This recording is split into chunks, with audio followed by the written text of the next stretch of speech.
One of the things I absolutely adore in D&D is its great wheel cosmology. There is a myriad of different planes of existence with different properties, inhabitants and relations. This cosmology is very rich in flavor and history, providing something like a meta setting for different D&D worlds. It is obvious that the planes were written by people who loved what they were doing. At least until D&D 4e happened and ruined everything. The cosmology is very complex, but there is nothing preventing you from using it in GURPS. However, there are many nuances that you'll have to think through, and I will tell you everything about that in this video, and some of them, in my opinion, work better in GURPS than in D&D.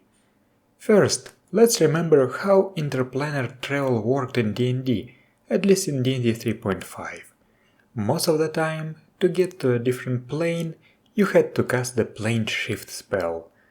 This spell transported either one unwilling subject or up to 8 willing subjects to a different plane of the caster's choice. However, there was a catch: the focus component. The caster must have a small forked metal rod. The size and metal type dictates to which plane of existence or alternate dimension the spell sends the affected creatures. So simply learning the spell is not enough. You have to find the proper forked metal rod. Unfortunately, I have seen some DMs, including me, forget about this. What I like about this is that plane shifting feels important and powerful. It's a mid to high level spell that requires a specific component, and finding this metal rod might be a separate quest for the party, or even finding out what kind of rod you need. This requirement does not open the entire cosmology to your character, and some planes that are said to be hard to reach can remain hard to reach. There is another aspect of the spell that I find important. It can affect multiple creatures. Imagine a situation where the plane shift spell only affects the caster. Sure, he has the powerful ability to travel to other planes of existence, but what about the other party members? Do they just awkwardly wait for him to come back? Plane shift is an adventure enabler, but it has to enable said adventure to the entire party. Now let's talk about GURPS. Interplanar travel in GURPS is done with the Jumper advantage, usually at least. And Jumper is one of those advantages in GURPS that aren't actually generic. You'll have to do some work to make it work similarly to the D&D plane shift, which is another non-generic form of interplanar travel. First, there are 5 types of the Jumper advantage: World, Time, Spirit, Time Stop and Pocket Dimension. I believe that D&D-style planar travel should be done with Jumper World. Regardless of the type, Jumper costs 100 points, making it one of the most expensive advantages in GURPS. To activate Jumper, you have to visualize the destination, concentrate for 10 seconds, make an IQ roll, and spend at least 1 FP. You may hurry the jump, but your IQ roll will be at -1 per second of concentration omitted, so -10 to jump with no preparation at all. Regardless of IQ, a roll of 14 or more always fails. You can already see that this advantage works differently from most others. First, what's up with the automatic failure on a roll of 14 or more? If you don't like it, you can add the improved plus 10% enhancement from GURPS Psionic Powers. The 10-second activation time is also a bit weird. Honestly, I am fine with it, but there are 2 ways of removing it with enhancements. The first one is the faster concentration enhancement from GURPS Psionic Powers. Each level, up to 5, lets you ignore -2 points of penalties, effectively letting you jump with 2 seconds less concentration. This enhancement costs 5% per level, so 5 levels will allow you to jump instantly, without even requiring a maneuver. However, there is also the no concentration enhancement from GURPS Infinite Worlds that costs plus 15%, and reduces the concentration time to merely 1 second. If faster concentration is the correct metric, then no concentration should cost plus 22.5%, being equivalent to 4.5 levels of faster concentration. You might think, who cares, it's only 7.5%. But when the base advantage costs 100 points, this is significant. I guess you have to consult your GM as always, but I prefer using faster concentration. As I said, you have to pay at least 1 FP. GURPS basic set says that some particularly distant planes might require you to pay, for example, 10 FP. This approach works great in the D&D cosmology, because there usually is a clear structure to the planes and their connections. Thus, you can make it so, for example, it costs 1 FP to shift to another layer of the current plane, 2 FP to shift to another plane that borders your plane, and plus 1 FP for each additional removal. Thus, to shift from the elemental plane of fire to the abyss, you would have to pay 4 FP. 2 FP to shift between the elemental plane of fire and the ethereal plane, plus 1 to shift to the material plane, and plus 1 to shift to the astral plane, and plus 1 to shift to the abyss. You can reduce this FP cost by applying reduced fatigue cost. That's an enhancement that is worth plus 20% per level, and 1 level is usually all you need. GURPS Infinite Worlds, however, has a new enhancement, No Fatigue, plus 20%, that eliminates all FP costs. When you have to pay 1 FP, there is no difference. But if this No Fatigue enhancement implies that it removes even the extra costs, then it becomes an objectively better choice. I would rather use the leveled approach. There may be some other penalties. For example, Earth, the world of GURPS Brainstorm, has a special quality. Jumper rolls are made at minus 25. By the way, did you know that when you use Jumper, you cannot do anything on the following turn except for active defenses? To avoid this, either use the Body Sense skill or apply the Gyroscopic plus 10% enhancement from Pyramid 363. There is another aspect that I would like to mention now. When you use Jumper, you can only bring equipment up to your basic lift with you, plus whatever payload you might have. There are multiple ways of modifying that. You can make it so you cannot carry anything and end up completely naked, like Terminator, by applying the naked minus 30% limitation. Alternatively, you may want to expand the weight limit by applying the extra carrying capacity enhancement. Even if your carrying capacity is high, you can bring no more than 1 other person with you. There is another way that I like the most, the Uncertain Encumbrance enhancement from GURPS Infinite Worlds. This enhancement is worth plus 25% and makes it so you can jump regardless of your encumbrance, but your IQ roll is made at a penalty equal to twice your encumbrance level. If you fail, you leave the cargo behind, and if you fail critically, you lose 1 point of IQ per level of encumbrance and recover after sleeping. But anyway, you make your IQ roll. If you succeed, the jump works. If you fail, it does not, obviously. If you fail critically, then you go to the wrong destination. By default, GURPS assumes that planes of existence overlap. In D&D terms, that would mean coexistent planes.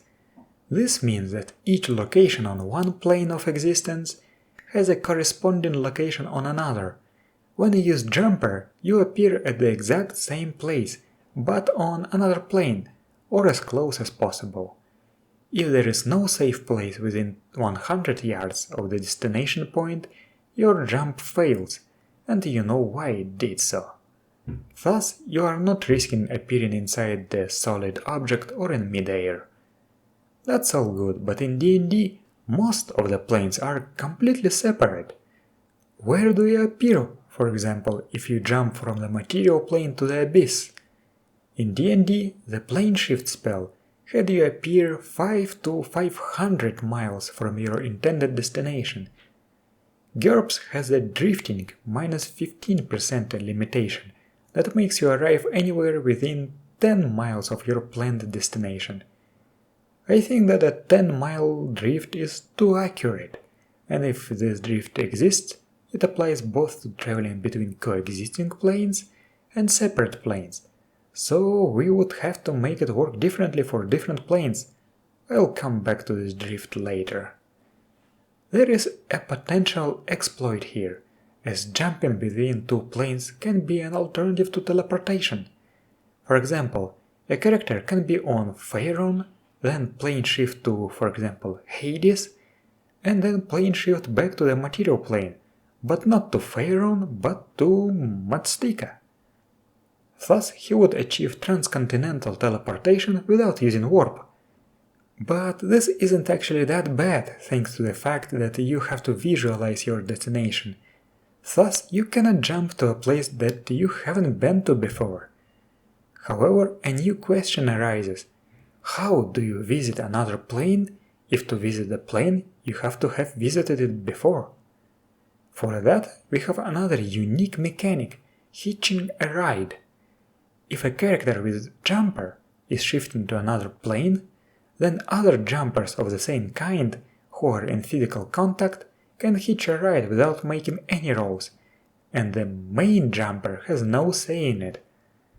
Once you manage to visit a new plane this way, you can memorize it by spending character points, as if this plane were an IQ easy skill. This takes an hour per character point. After that, you roll against the skill instead of IQ when you jump to that plane. You don't have to memorize planes, but if you do not, you roll against IQ -3. If you don't like this aspect of this advantage, you can modify it. The New Worlds enhancement is worth +50% and lets you visit new worlds. You pay double FP costs and roll against IQ -3 or worse. The cannot escort limitation is worth -10% and makes it so others cannot hitch a ride with you. The cannot follow limitation is worth -20% and makes it so you cannot hitch a ride with another jumper. What are the alternatives if there is no other jumper who can help you visit a new world? Then you have to find another way, such as a naturally occurring portal or a planar pathway such as river Styx. You could find a native of another world and perform a deep telepathic reading. Or you could try to use Jumper and hope that you roll a critical failure.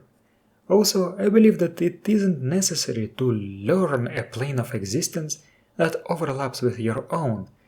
Thus, you can use Jumper to shift to the ethereal plane and find an ethereal curtain or cyclone that leads to another plane. Or you can project yourself to the astral plane and find a color pool that serves the same purpose. As you can see, having the jumper advantage isn't really enough to explore the multiverse. Now remember that forked metal rod that is used in the D&D plane shift. I actually like this mandatory component, and it is easy enough to do in GURPS. This calls for the requires an appropriate forked metal rod, -15% limitation. Usually such material components that are not spent during the casting are worth -10%, but I think that this item qualifies as a rare object that is worth -15%. As I said at the start of the video, it is important to be able to bring others with you, because a personal plane shifting ability is more or less worthless in a party game. As always in GURPS, there are multiple ways of doing that. First, you can take the tunnel enhancement to create a portal that anyone can walk through. You should also couple it with extra carrying capacity, extra heavy, to remove the weight limit. An alternative would be the affects others enhancement that seems to be less cost efficient. However, I believe that these enhancements are way too expensive to put on the base ability. I think that it would be much better to allow jumpers to use the temporary enhancements rules from GURPS powers. This way the ability will be cheaper, but bringing others with you would require a penalized roll with the possibility of negating the penalty by spending extra FP. There is another D&D specific moment, time travel. It does exist in D&D, but it's actually a form of planar travel, so time travel should be done with the same plane shifting ability. It's a whole different can of worms that I don't want to delve too deep into. So let's finally make a plane shift spell. Yes, I have made one a very long time ago, but the spells that you can find on my blog were intentionally made generic, so let's make it more fun. This is what the spell will look like. The spell allows you to transport yourself to another plane of existence or dimension. To activate the spell, you must visualize your desired destination. You must have visited that place before. Concentrate for 10 seconds and make a casting roll. The casting roll depends on your familiarity with the plane of destination. Once you have visited a plane via a naturally occurring portal, a critical failure, or by hitching a ride with another planeswalker, you can memorize its feel by concentrating and spending character points to learn that plane as an IQ-based easy skill. This process takes 1 hour per point you wish to spend. Use this skill when shifting to that plane in the future. Memorization is optional, but if you choose not to memorize a world, you must roll at IQ-3 to attempt to shift to that plane. Coexisting planes, such as the ethereal plane or the plane of shadow, do not require memorization and require a roll against IQ without the -3 penalty. If you rush the spell, your roll will be penalized by -1 for each second of omitted concentration. If successful, you will arrive at your intended destination. However, if you fail, you will not be transported anywhere. In the case of a critical failure, you will end up in an unintended location chosen by the GM. If you are carrying equipment heavier than your basic lift, then you make your casting roll at a penalty equal to twice your encumbrance level. On a failed roll, you leave excess cargo behind. On a critical failure, you lose 1 point of IQ for each encumbrance level you attempted as you burnt out that part of your brain temporarily. This temporarily lost IQ recovers after you sleep. When shifting to a plane coexisting with the one you are currently on, you will appear in the same physical location as where you left your previous plane, but on a parallel world. If there is no safe corresponding location within 100 yards of your intended destination, the spell will fail. This does not guarantee protection from other forms of danger such as radiation or wild animals. If you possess danger sense, the GM may roll before a hazardous jump to provide a warning on a successful result. When shifting to a coterminus or a separate plane, you arrive with a deviation of 1d times 100 miles. The FP cost of the spell depends on the planar distance. To shoot between 2 different layers of the same plane, spend 1 FP. To shoot between 2 bordering planes, such as the prime material plane and the astral plane, spend 2 FP. Spend 1 additional FP per each additional degree of removal. Certain very distant planes, such as the Far Realm, may require you to spend 10 FP. To cast the spell, you must hold a small forked metal rod. The size and metal type dictates to which plane of existence or alternate dimension the spell sends you. You must also be able to perform gestures and vocalize magical incantations. If you wish to visit planes that you have not been to before, you must discover a natural portal, critically fail, or hitch a ride with another planeswalker. If you are in physical contact with another character that is traveling between planes, you can hitch a ride even if the character initiating the shift doesn't want company. Only the person initiating the shift makes a casting roll. Wherever they end up, you do too. Optionally, you may overload the spell to transport other willing beings in physical contact with you.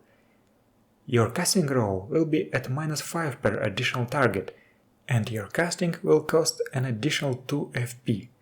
You can offset this penalty, but never get a net bonus, by voluntarily spending additional FP. Each FP cancels -1 in penalties. If you roll a critical success, you recover all FP spent on this casting. If you fail, your spell works, but without bringing additional targets with you. A critical failure strains your spellcasting ability. The spell automatically fails, you lose 1d FP, and all your magical powers shut down for 1d seconds. You may buy off this penalty as a hard technique for each plane. See? Now this is a much less generic spell that works more or less like in D&D, but also borrows some GURPS things, like the possibility of expansion and the hitching a ride mechanic. Most importantly, this spell is now affordable. Instead of costing 130 points, it now costs 50 points. When bought as a known spell, it will cost only 10 points. I can see characters actually using the spell now, instead of being something that is beyond the powers of most characters. So thank you for watching, and I'll see you next time.